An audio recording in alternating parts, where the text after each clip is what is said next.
turashimire ko muzindutse murumviriza ijwi rya Amerika.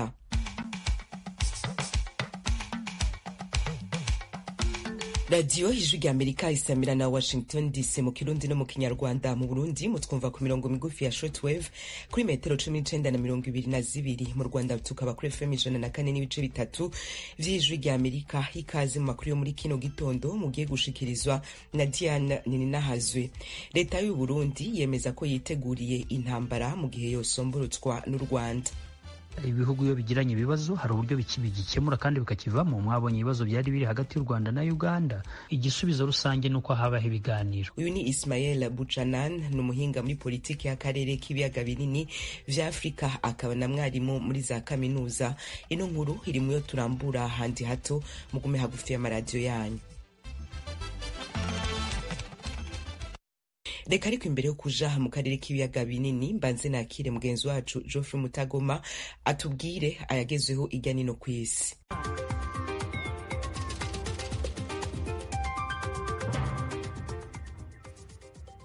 Urakoze Diane Nininahazwe. Amakuru hirya no hino ku isi tuyahere muri Zimbabwe, aho ejo mu murwa mukuru w'icyo gihugu Harare urukiko rwarekuye umunyapolitiki utavuga rumwe n'ubutegetsi Job Sekala nyuma y'iminsi hafi 600 afunze by'agateganyo ku byakurikiranyweho byo guteza imvururu muri Rwanda mu mwaka 2022.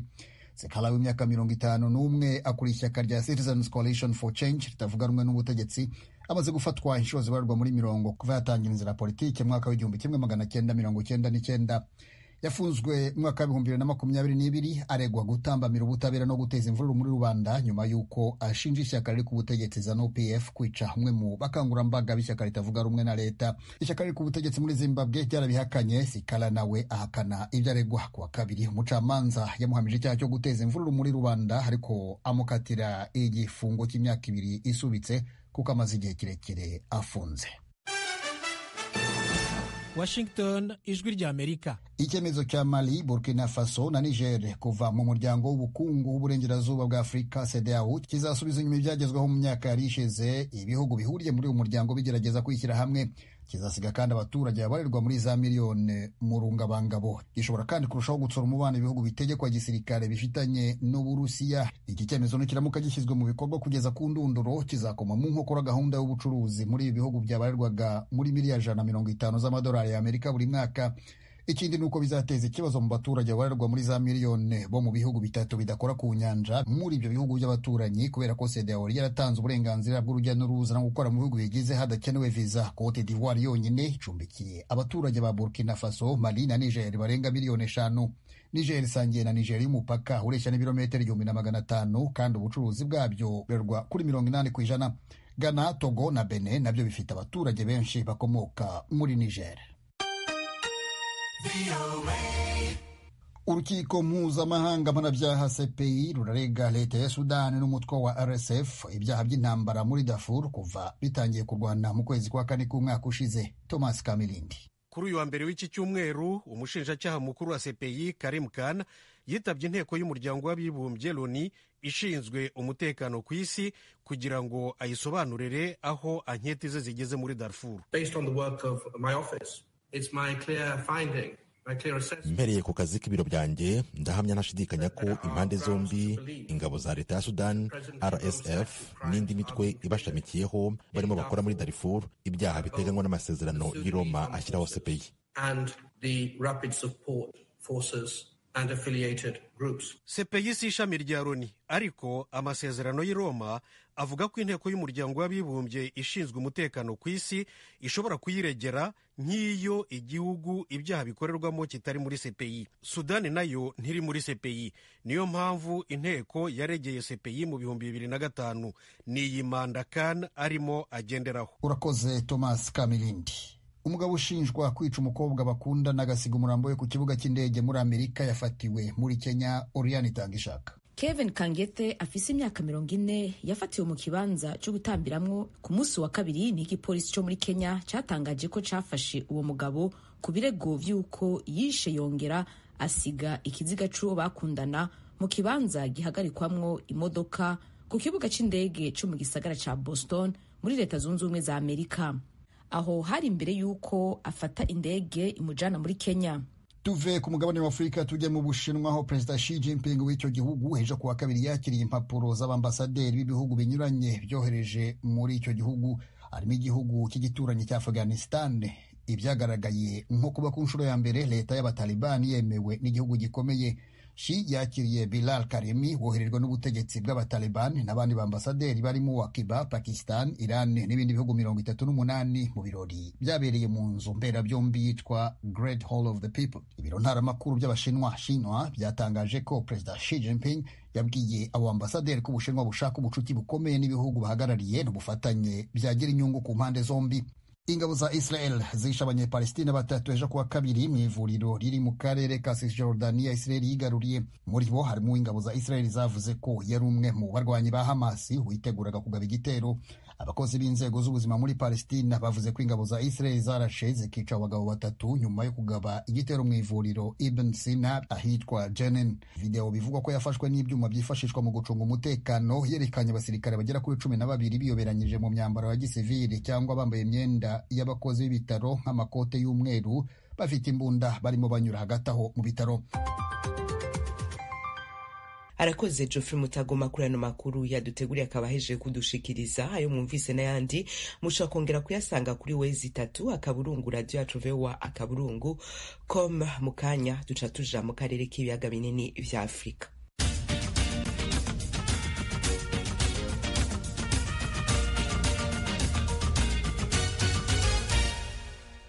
Nongere ndabaha ikaze inshuti bakunzi b'Ijwi rya Amerika. U Rwanda rwateye intambwe ku rutonde rwo kurwanya ibiturire, rwagiye ku mwanya wa 49 ruvuye ku wa 54, rwariko mu 2022. Yamara hari inzego zikivugwamwo ibiturire. Ibindi kuri no nkuru na Assumpta Kaboyi ari Kigali mu Rwanda. Iyi raporo ngarukamwaka y'igipimo cya ruswa igaragaza aho ibihugu bitandukanye ku isi bihagaze kurwanya ruswa. Iri kusanyamakuru ryakorewe mu bihugu 180 mu mwaka w'2023 ryasanze ibihugu 58 gusa aribyo bifite amanota ari hejuru ya 50%. Ibindi byinshi biri munsi y'amanota 50. Ku ruhande rw'u Rwanda, abasohoye iki cyegeranyo bagaragaza ko hari intambwe yatewe mu kurwanya ruswa yatumye kiva ku mwanya wa 54 n'amanota 51% mu mwaka wa 2022 kigera kuri 49 n'amanota 53% mu mwaka wa 2023. Umuyobozi nshingwabikorwa wa Transparency International Rwanda Apolinari Mupiganyi atangaza ko n'ubwo u Rwanda rwazamutse imyanya 5 inzira ikiri ndende. Ntabwo twavuga ngo ni ibintu twakwishimira kuko aya manota n'ubundi ngira ngo kuva mu mwaka wa 2018 u Rwanda rwari rumaze kugera ku manota hejuru ya 50%. Bivuga ngo imyaka igenda ikurikirana ntabwo twateye intambwe nini cyane, ariko nanone twakwishimira ko u Rwanda ruri muri ibyo bihugu bikeya bifite amanota ari hejuru 50 nk'uko mwabibonye twabigaragaje. Urumva ko ari make cyane, bivuga ngo ruswa ku rwego rw'isi yashinze imizi. Ku rundi ruhande, ubushakashatsi bwakozwe n'umuryango Transparency International Rwanda umwaka ushize bugaragaza ko mu gihugu hakiri inzego zikigaragaramo ruswa ku kigero kiri hejuru.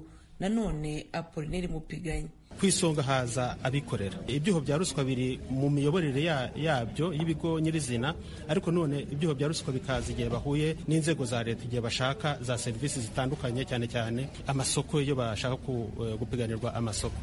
Hakurikiraho mu nzego z'ibanze. Inzego z'ibanze ntabwo ari uko arizo umwihariko, ariko nuko nanone ziganwa n'abaturage benshi cyane bashaka za serivisi.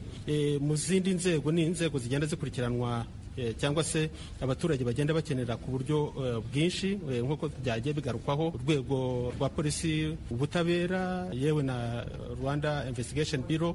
Ni kenshi abaturage bakunze kugaragaza ko ibyo bakorerwa cyane cyane bigendanye no kubimura ku mpamvu zinyuranye bizamo ruswa. Mu by'ukuri urebye ahantu dutuye n'amazu dufite nta mvura yayihirika, none ngiye kwangara ntaziyonge, ubwo umwana wanjye ntazongera kujya ku ishuri.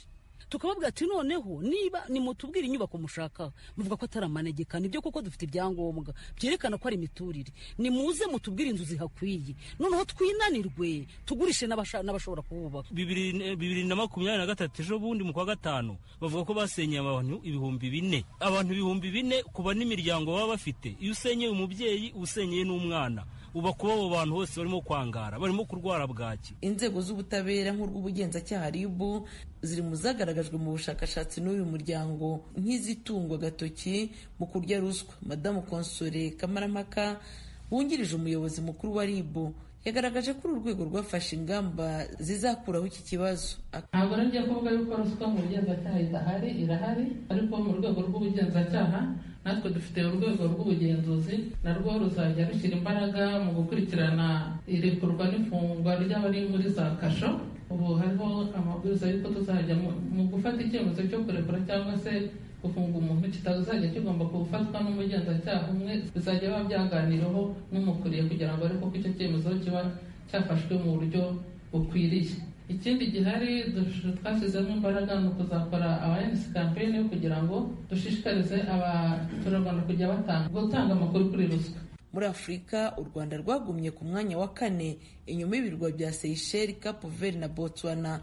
Mu karere ka Afurika y'Iburasirazuba, icyegeranyo cyerekana ko u Rwanda rukomeje kuza ku mwanya wa mbere, rukurikirwa na Tanzania iri ku mwanya wa 87 n'amanota 40%, hagakurikiraho igihugu cya Kenya ku mwanya wa 126 n'amanota 31%, Uganda ikaza ku mwanya wa 141 n'amanota 26, Burundi na Repubulika ya Demokarasi ya Kongo bikanganya umwanya wa 162 n'amanota 20, Sudani y'Epfo ikaza ku mwanya wa 177 n'amanota 13, agaheruka Somalia n'amanota 11 ku mwanya wa nyuma wa 180. Kuba ibihugu byo mu karere byinshi biri mu biri inyuma kuri uru rutonde rwa Transparency International, umuvunyi mukuru wungirije Mukama Abbas asanga impamvu ari ingamba ziburamo. Kuba u Rwanda rufite amanota 53, Burundi rufite 20, Kongo ifite 20, Somalia ifite 11, murumva ko atari byiza.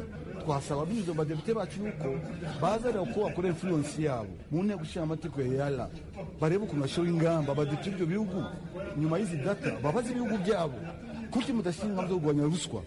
Cya gitego cyo gushyira East African Community imbere turacyafite ikibazo ko ari ibihugu bimwe tutari kumwe nabo, usanga bagenda bikandagira, bigatuma East Africa isubira inyuma. Nta muntu urabanya ko murabizi, ariko ntabwo twacika intege. Muri rusange igihugu cya Denmark cyo mu majyaruguru y'Uburayi nicyo kiza ku mwanya wa mbere kuri uru rutonde n'amanota 90%, ikurikirwa na Finland n'amanota 87, Nouvelle-Zélande ikaza ku mwanya wa 3 n'amanota 85, Norvege ikurikiraho n'amanota 88, naho umwanya wa 5 uzaho Singapore n'amanota 83.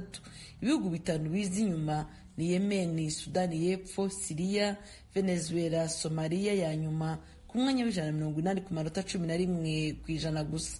Assumpta Kaboyi, Ijwi ry'Amerika, i Kigali. Ijwi ry'Amerika duce tubandaniriza mu Burundi, aho igisirikare c'ico gihugu catangaje ko citeguriye intambara yosomborotswa n'u Rwanda, kivuga ko cashize n'ibigwanisho bikomakomeye ku rubibe ruhuza ivyo bihugu bibiri. Ibindi na Pierre Claver niyo nkuru. Umushikanganje wo kwivuna abansi mu Burundi aremeza ko igisirikare congereje inguvu n'ibikoresho vy'intambara ku mipaka yose, cane cane iyo ico gihugu gihana n'u Rwanda.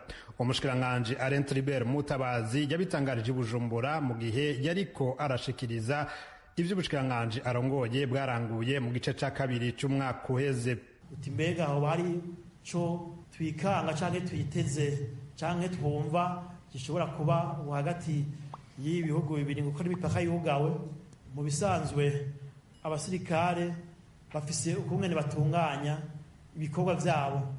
Twabesha yuko abasirikare b'u Burundi bakora akazi neza, bagenzura imipaka yose hameze neza, mu nyabune hose turakorana n'abenegihugu. Bamwe mu banyagihugu bo mu ntara ya Kirundo baganiriye n'Ijwi ry'Amerika, cane cane abegereye umupaka, batubwiye ko ibigwanisho bihari bibateye ubwoba.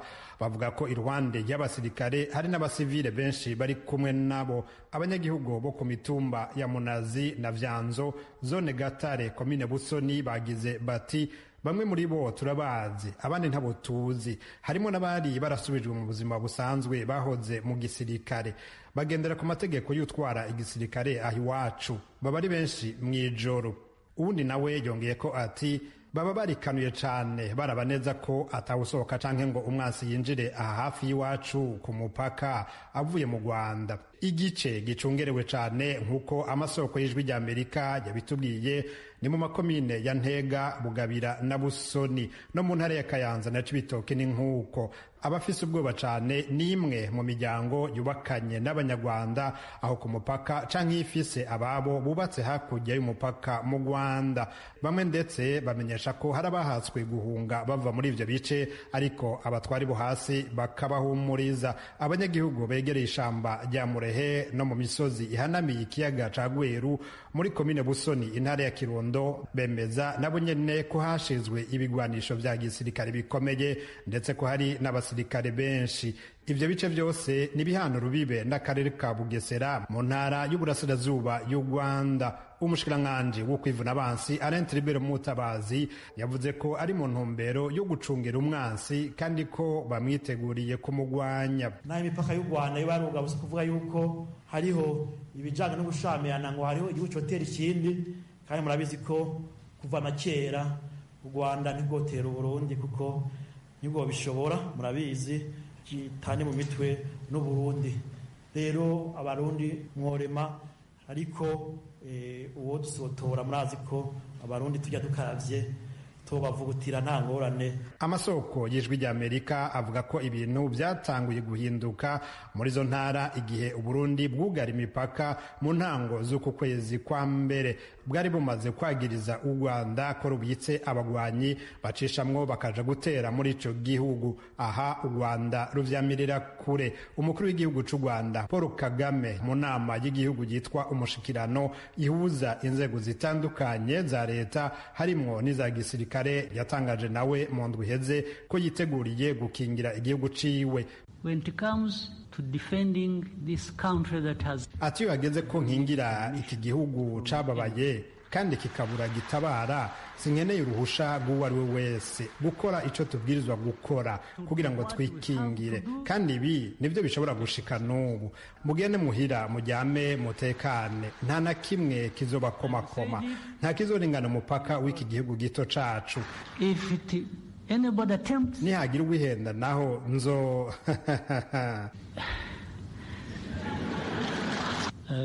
ntimugatinye ibitumbaraye. Sometimes birimo ubusa, haba harimo umwuka, balloon. Igipurizo murakizi, ukoresha agashinge gusa ukagitobora, nta kindi. Ibyari birimo ukayoberwaho bigiye.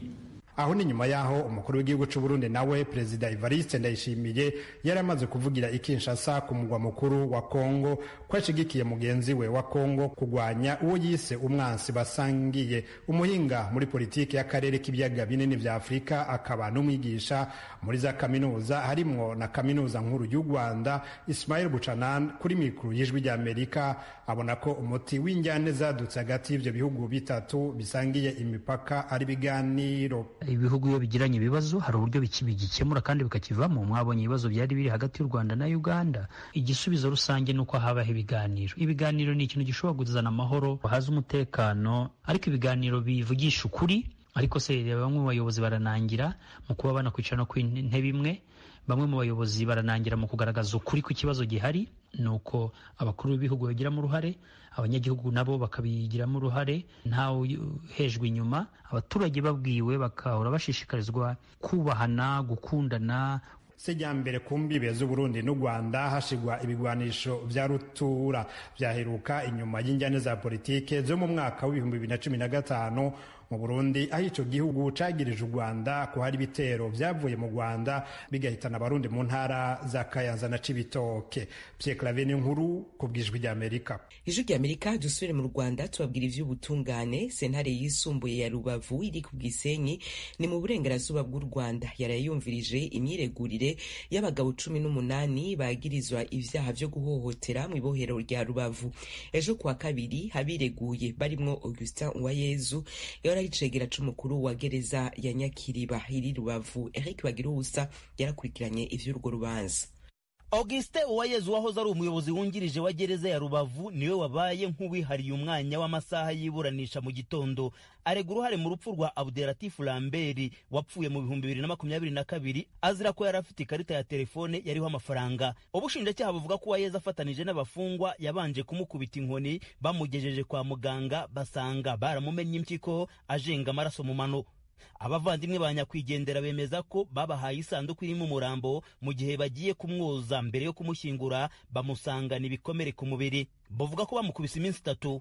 Uyu nawe aregwa ko abantu bagwaga muri gereza bakihutira kujyana imirambo yabo mu buruhukiro bw'ibitaro bya Gisenyi.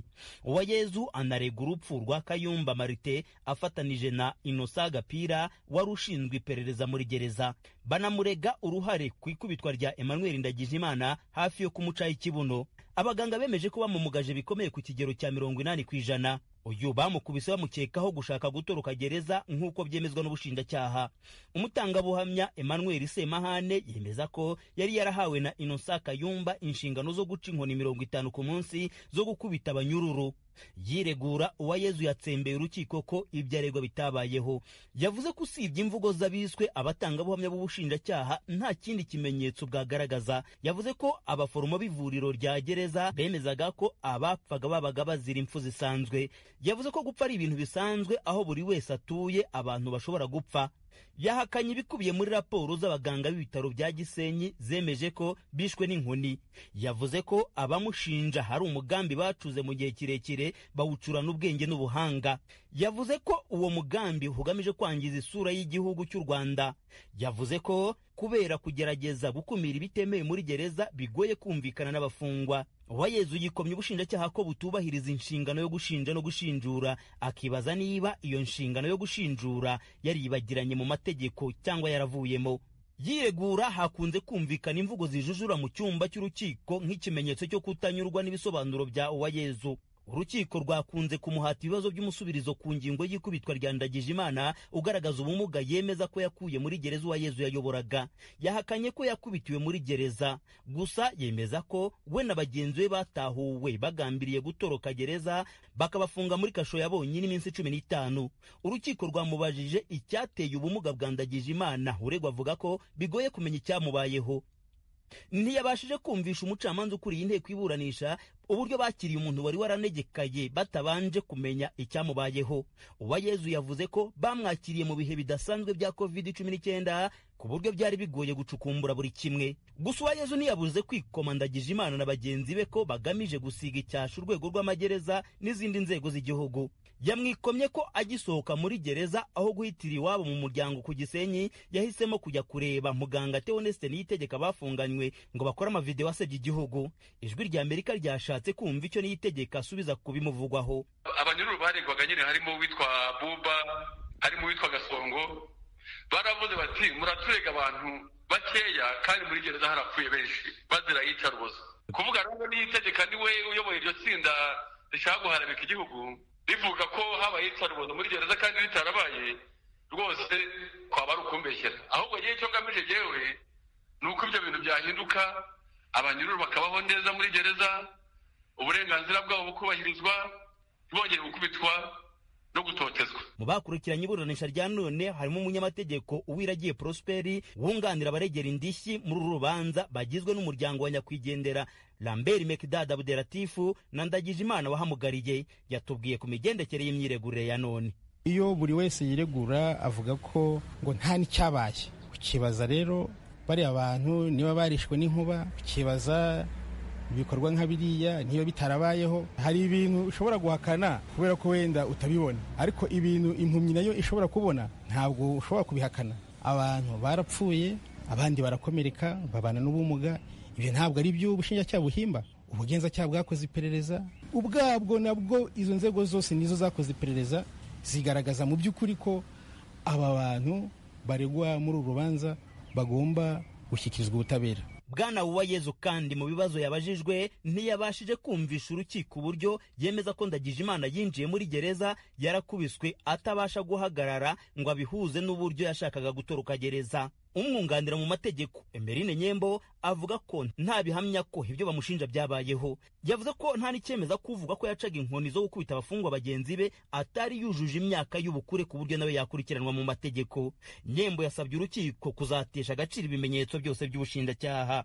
Innocent Kayumba, umukuru mu bagize itsinda ry'abaregwa 18 nawe wayoboye gereza ya Rubavu, umushinjacyaha murega ko mu 2019 yakandagiye ku mutwe umufungwa Jean Marie Vianney Nizeyimana, bagenzi be baramukubita. Ubushinjacyaha buvuga ko bamuzizaga kwiba ikiringiti cy'umufungwa mugenzi we. Raporo y'ivuriro rya gereza ivuga ko Nizeyimana yishwe n'umusonga, nyamara kubw'ibitaro bya Gisenyi yishwe n'inkoni.